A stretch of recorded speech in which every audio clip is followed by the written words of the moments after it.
Hello, St. John's and all my best beloveds. I am glad to be with you for another Sunday. We decided to change things around a little bit and come to you from the entrance hall, the greeting area at the church, and not just from in front of the pulpit.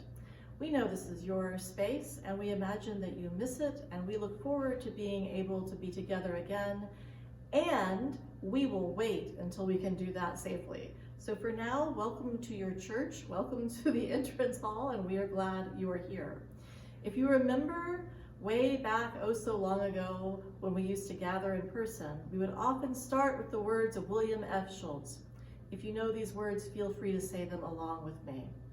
This is the mission of our faith, to teach the fragile art of hospitality, to revere both the critical mind and the generous heart, to prove that diversity need not mean divisiveness, and to witness to all that we must hold the whole world in our hands. Those are good words, but it does have me thinking, if hospitality is such a large part of our faith tradition, if it's so much of what we do and how we do it, how are we supposed to practice our faith when we can't be together in the same place? Well, first, I think we need to be a little more honest about what it means to be hospitable. So, to be deeply welcoming means to give to the other person what they want and need, and not what we might want or need to give. Maybe you learned this as the difference between the golden rule and the platinum rule. The golden rule being do unto others as you would have them do unto you, or give unto others as you would want them to give to you, versus the platinum rule, which is to do for people what they themselves would want done for themselves. It's a subtle difference, but it really does mean the world. The platinum rule is to treat others the way that they would want to be treated. I guess that means the first rule of hospitality before anything else is to have a lot of grace, because those other people, by definition of being other people, are not going to be like you or like me. They're going to be other, right? So you are different from me, and we are different from them. And if we want to be open and welcoming and hospitable, we have to have enough grace and enough imagination and enough patience to really listen to other people and be able to hear and understand what it is that they want and need. Think of it this way. If you go to the hospital with a tremendous stomach ache, your stomach is just killing you, and they welcome you in and they offer you an ice pack for your head, but nothing for your stomach, you might kind of wonder what kind of place you have landed in. The same goes for all other sorts of hospitality. Hospitality as a spiritual practice, hospital as a place where medical things happen, these words sound similar because they are related. Both words come from a Latin root which has a meaning of welcoming the stranger. In the medical hospital, the body has a chance to heal. Through spiritual hospitality, the spirit has a chance to heal, to remember who we are, why we are here, and how to be our most authentic selves. Nothing I said just there, nothing, not one bit of it, needs to be contained in a building. Spiritual hospitality does not need a brick and mortar structure, although it's really nice to be able to see you in person, and I'm looking forward to that. But for right now, I want us to hold on to this truth. Hospitality does not require a given place. It's not limited to a given place. To be creatively open to hearing each other's best voices, to support each other in our spiritual journeys, to be able to sit with our pain, to be able to joyfully receive another's good news. These things are spiritual hospitality and are not bound by any building. Hospitality happens best when we approach it with intention and collaboration. If you have ever been to St. John's, or when you do come to St. John's, you will find people warmly greeting you at the door. You will find people greeting you at the entrance to the sanctuary. We have a team of welcomers who will gladly tell you more about our church and our tradition. This is one of the ways we practice hospitality. But did you know that we also have a Safe Congregations Committee that works for covenantal and interpersonal safety in the church? And we have a health and safety team. And the health and safety team, boy, they're on their toes right now, I'll tell you what. Even in the middle of the shutdown, they have been to the church, they have mapped out our square footage, they have asked questions about when we open, how can we do so as safely as possible? How can we use our space to everyone's benefit? Hospitality is by definition a collaborative word. Everybody's needed, everybody's included. Working with the health and safety team and the worship team, we are putting together a drive-through flower communion for early June. So watch your e-news. This is going to be a new adventure, but we will find a way to observe the traditions of our faith while being safe and kind and distant with each other. This is the bottom line. Caring for each other, being hospitable, means welcoming people online and loving each other enough across the physical distance. It means wearing masks and washing hands and doing what we can to serve each other. Being hospitable in this era means redefining what the space between us looks like. So let me tell you a story. Many years ago, when the kids were still small, my husband and I and our kids went up to the Upper Peninsula in Michigan. And we stopped and we asked a very local guy, we said, what should we do? Where should we go? And he said, oh, you've got to go to this new coffee shop. It's the best coffee shop. It's run by a social worker. Well, he's not a social worker anymore. He was a social worker.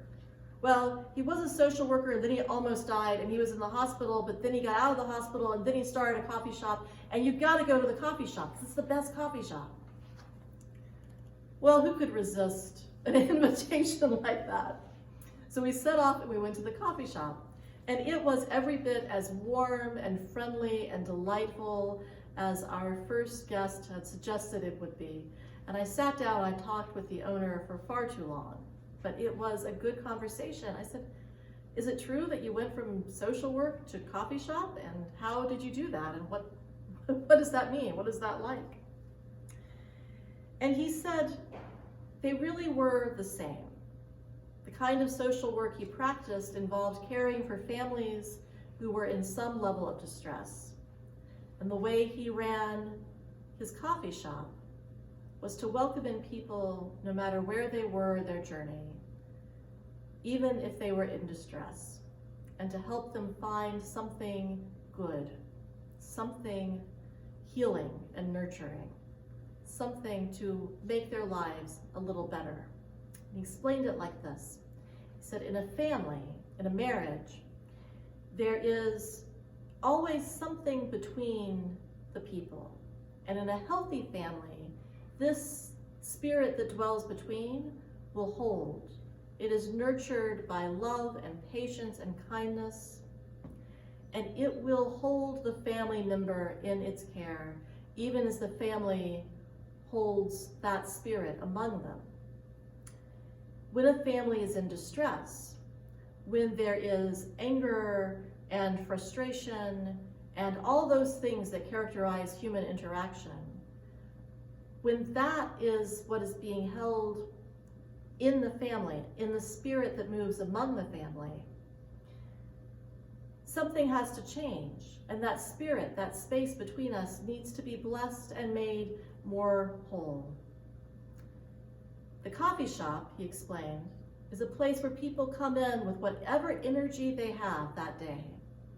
And there in that place, he instructs all his employees to pour love in the cup along with coffee or tea or soda, to pour love in the cup so that those who come truly feel the welcome. And that maybe as they rest in that place, as they stay for a while, whatever anxiety or grief or hardship they carry is transformed into something positive, and they leave a little bit of that behind. And that grace is there to welcome the next person who comes in, the next soul in want of love in a cup. And in this way, he explained, caring for families, caring for communities, doing social work, serving coffee, it's all about how we treat each other, how we choose to bless the space between us. And it's always our choice.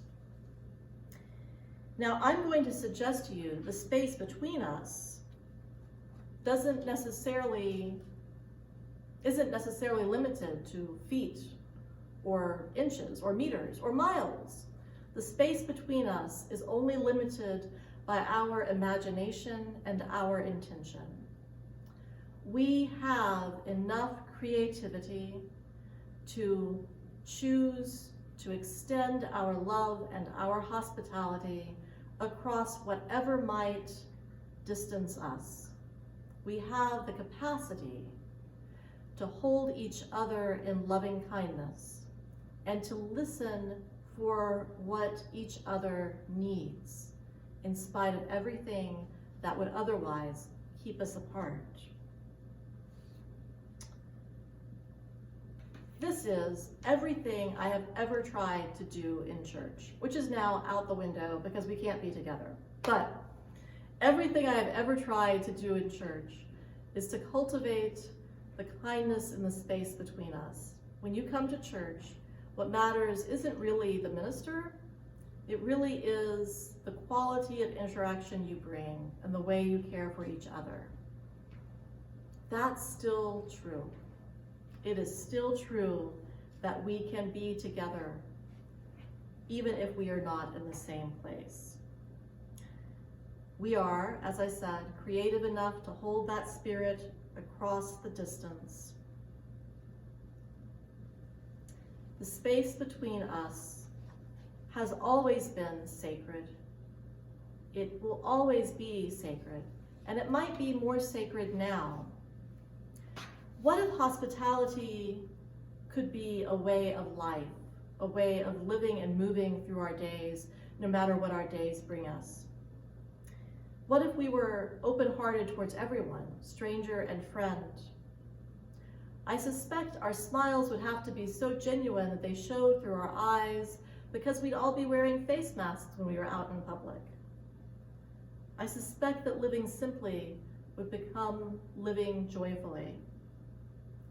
I suspect that tending to the needs of the earth and all her creatures would become as significant and important as tending to the needs of our human children.